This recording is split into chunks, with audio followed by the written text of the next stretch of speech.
Hello my dear student. बेटा ये है आपके पास इनकम टैक्स यानी कि आयकर की क्लास नंबर सेकंड। जैसे मैंने बोला था कि मैं आपको इनकम टैक्स का कंप्लीट सिलेबस कराऊंगा, वो भी होगा बिल्कुल फ्री ऑफ कॉस्ट, साथ में मैं आपको दूंगा पीडीएफ। तो इसी सीरीज में आज क्लास नंबर सेकंड करते हैं। जिन्होंने हमारी फर्स्ट क्लास नहीं देखी है वो हमारी फर्स्ट क्लास भी जरूर देखें। तो आज की क्लास में हम क्या करने वाले हैं, उससे पहले हम हल्का सा फर्स्ट क्लास का रिवाइज करते हैं। फर्स्ट क्लास में क्या क्या करा था, हमने फर्स्ट क्लास में पढ़ा था कि इनकम टैक्स एक डायरेक्ट टैक्स यानी कि प्रत्यक्ष कर होता है। याद आया बेटा? उसके अलावा हमने पढ़ा था कि इनकम टैक्स में दो तरह के ईयर होते हैं। एक को हम बोलते हैं प्रीवियस ईयर, एक को हम बोलते हैं असेसमेंट ईयर। चूंकि बच्चे कहेंगे तो हिंदी मीडियम की क्लास है, सर हिंदी में बताओ। हाँ जी मेरे बच्चे, एक होता है गत वर्ष और एक होता है कर निर्धारण वर्ष। मैंने बताया था कि जिस साल हम इनकम को कमाते हैं उसे हम बोलते हैं गत वर्ष, और उसके अगले साल हम उस पर टैक्स देते हैं उसे बोलते हैं कर निर्धारण वर्ष। फिर इस साल कमाएंगे इसे क्या बोलेंगे, गत वर्ष। उसके अगले साल फिर से उसके ऊपर टैक्स देंगे उसे क्या बोलेंगे, कर निर्धारण वर्ष। तो एक साल कमाते हैं वो गत वर्ष, उसके अगले साल टैक्स देते हैं वो क्या कहलाता है, कर निर्धारण वर्ष। ये हमने किया था पिछली वाली क्लास में। आज की क्लास में हम क्या करने वाले बेटा, आज की क्लास में हम करेंगे अगला और नेक्स्ट टॉपिक जो आपके एग्जाम के पॉइंट ऑफ व्यू से बहुत इंपॉर्टेंट है। मेरी सारी क्लास पॉइंट टू पॉइंट होंगी, एक्स्ट्रा चीजें मैं आपको नहीं बताऊंगा। लिखकर बहुत सारे नोट्स मैं आपको नहीं दे रहा हूं बेटा, क्योंकि मुझे भी पता है कि आप भी बनाकर लिख कर आओगे। ऐसा बीकॉम एमकॉम के स्टूडेंट ऐसे नहीं होते कि जो पॉइंट टू पॉइंट याद कर जाएं। उन्हें याद करने होते हैं हेडिंग, फिर उसके बाद अगर वो समझ में आते हैं तो उससे वो बनाकर लिख कर आ सकते हैं। तो बेटा मैं आपको कोई थ्योरी ऐसी किताब की किताब छाप कर नहीं दे रहा हूं बेटा, मैं आपको पॉइंट टू पॉइंट बातें करूंगा। गारंटी मेरी, अगर आपने मेरी बातें सुनी तो आप एग्जाम में मेरे एक पॉइंट से एक पेपर लिख कर आ सकते हैं। हाँ जी मेरे बच्चे, चलिएगा तो बिना टाइम को वेस्ट के बात करते हैं हेड्स ऑफ इनकम। आय की बेटा मैं बताता हूं, देखो होता क्या है, जो हमारे इनकम टैक्स होता है, इनकम टैक्स वाले क्या करते हैं, हमारी इनकम पर जब टैक्स लगाते हैं, इनकम टैक्स वाले जब हमारी इनकम पर टैक्स लगाते हैं वो हमारी इनकम को, हमारी आय को 5 भागों में बांट लेते हैं। हमारी इनकम पर जब टैक्स लगता है, उस टैक्स लगाते समय पर हमारी इनकम को, हमारी आय को इनकम टैक्स कितने भागों में बांटता है भैया, 5 भागों में बांटता है। अगर आपको याद ना रहे तो ये पंजा याद रखना कि हमारी इनकम हमारा पंजा होती है। यानी कि हमारी इनकम क्या होती है, हमारा पंजा। मैंने क्या बोला, इनकम टैक्स वाले हमारी इनकम पर टैक्स लगाते समय पर हमारी इनकम को कितने भागों में बांटते हैं, सर जी 5 भागों में बांटते हैं। बहुत बढ़िया बेटा, आपको याद है 5 भागों में बांटते हैं। 5 भागों में कैसे, सबसे पहले भाग को हम बोलते हैं, सबसे पहले भाग को हम बोलते हैं वेतन से आय।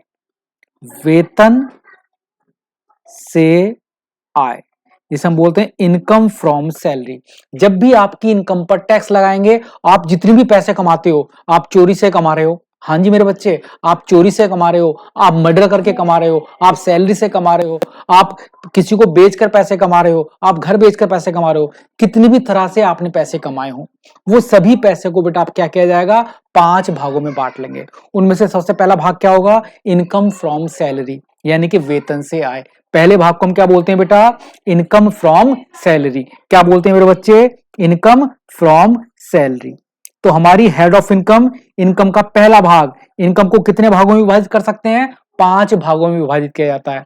पहले को क्या बोलते हैं बेटा, इनकम फ्रॉम सैलरी। इसमें क्या आती है, वेतन से आए। जो लोग कहीं पर काम करते हैं, किसी कंपनी में काम करते हैं, किसी स्कूल में काम करते हैं, उन्हें जो सैलरी मिलती है, उन्हें जो पेंशन मिलती है, या स्कूल की तरफ से बेटा उन्हें जो भी सुविधाएं मिलती हैं, वो सब उनकी सैलरी, उनके वेतन का पार्ट होती है। ये पूरा एक चैप्टर होगा, इनकम फ्रॉम सैलरी पूरा एक चैप्टर होगा, हम पूरा चैप्टर पढ़ेंगे। फिलहाल मैं क्या बता रहा हूं कि इनकम को कितने भागों में विभाजित करते हैं, 5 भागों में। पहले भाग का नाम क्या है, इनकम फ्रॉम सैलरी। इसमें क्या आती है, जब कोई व्यक्ति किसी दूसरे व्यक्ति के यहाँ पर काम करता है, उससे जो उसे सैलरी मिलती है, बोल सकते हैं बेटा नियोक्ता से जो आपको आय मिलती है उसे बोलते हैं इनकम फ्रॉम सैलरी। दूसरा हेड क्या होता है, income from house property. Income from house property. अब बच्चे बोलेंगे कि सर जो हम घर बेचकर कमाते हैं, बिल्कुल नहीं बेटा। सेकंड हेड होता है इनकम फ्रॉम हाउस प्रॉपर्टी यानी कि मकान संपत्ति से आय। बेचना नहीं है, मकान से जो आपको किराया प्राप्त होता है, मकान के किराए से होने वाली आय, ये हमारा सेकंड हेड होता है, सेकंड पार्ट होता है आपके इनकम का बेटा।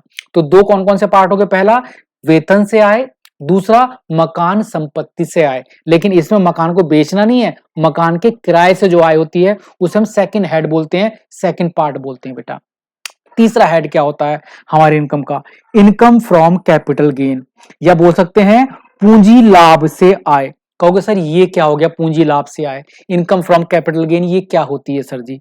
बेटा जो हम अपनी संपत्तियों को बेचते हैं, घर को बेचकर जो पैसे कमाओगे, अपने घर को बेचकर पैसा कमाया, जमीन को बेचकर पैसा कमाया, या आपके पास और कोई संपत्ति है सोना बेचकर पैसा कमाया, तो जो संपत्ति को बेचकर पैसे होते हैं आपके पास, प्रॉपर्टी को बेचकर जो पैसे कमाते हो, उसे बोलते हैं इनकम फ्रॉम कैपिटल गेन या पूंजी लाभ से आय। क्या बोलते हैं बेटा? पूंजी लाभ बोल सकते हैं, सिंपल पूंजी लाभ। तो तीन भाग कौन से हो गए? एक वेतन से आय, दूसरा मकान संपत्ति से आय, तीसरा पूंजी आय।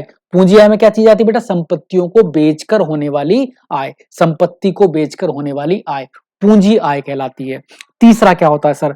व्यापार एवं पैसे से आय, व्यापार एवं पैसे से आय, income from PGBP, profit and gain from business and profession.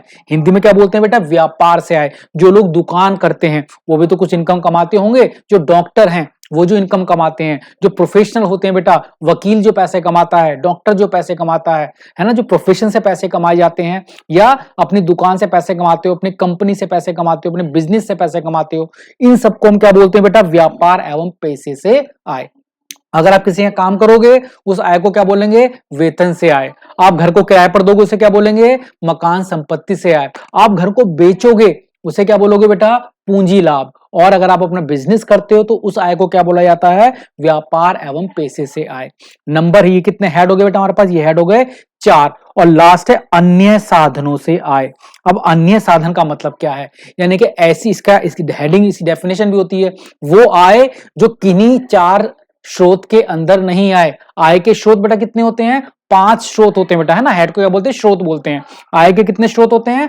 5 स्रोत होते हैं, है ना। वेतन से आय, मकान से, संपत्ति से आय, पूंजी लाभ और बिजनेस से आय। और पांचवा क्या होता है? अन्य, अन्य साधनों से आय। मीनिंग ऐसी कोई आय जो पिछले 4 हेड के अंदर नहीं आई, पिछले 4 स्रोतों में नहीं आई, वो किस में आएगी? इसके अंदर आएगी। कहोगे सर कैसे यार? बेटा मैं केबीसी खेलने जाता हूं और वहां से मैं 1 करोड़ रुपए 1 करोड़ रुपए जीत जाता हूं, क्या उस पर टैक्स नहीं देना होगा? सर जी देना होगा। वो कौन सी आय कहलाएगी? क्या वो वेतन है? मुझे जो कौन है जो अमिताभ बच्चन है, क्या वो मुझे वेतन दे रहे हैं 1 करोड़ रुपए? नहीं ना भाई। क्या मैं अपना घर बेच रहा हूं? बिल्कुल नहीं। क्या मुझे किराया दे रहे हैं? बिल्कुल भी नहीं। क्या वो मेरा बिजनेस है? बिल्कुल भी नहीं। तो फिर कौन सी आय है बेटा?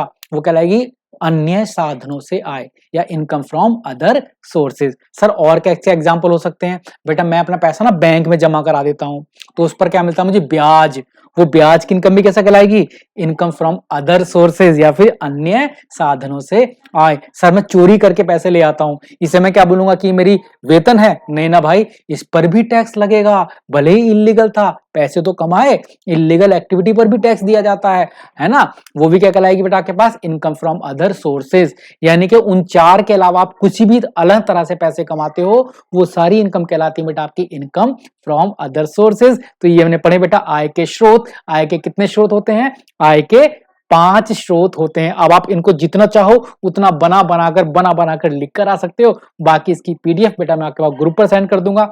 और ऐसे बच्चे जो हमसे लाइव क्लास लेना चाहते हैं, फ्री ऑफ कॉस्ट क्लास लेना चाहते हैं, वो हमारे व्हाट्सएप ग्रुप को ज्वाइन कर सकते हैं, जो कि बिल्कुल फ्री ऑफ कॉस्ट है। हमारा व्हाट्सएप नंबर स्क्रीन पर चल रहा है, वहां से आप मुझे मैसेज करोगे बेटा। कॉल का मैं रिप्लाई नहीं कर पाता हूं, आपको सिर्फ क्या करना है? मैसेज करके हमारे ग्रुप को ज्वाइन करना है और हमारी लाइव क्लासेस लेनी है। हर एक क्लास चाहे बीकॉम हो या एमकॉम हो, आपका कंप्लीट सिलेबस कराना मेरी जिम्मेदारी, वो भी फ्री ऑफ कॉस्ट। चलिएगा आज की क्लास यहीं खत्म करते हैं, छोटी छोटी क्लास लेंगे, फिर नेक्स्ट क्लास में मिलते हैं अगले नेक्स्ट टॉपिक के साथ। तब तक जय हिंद, जय भारत।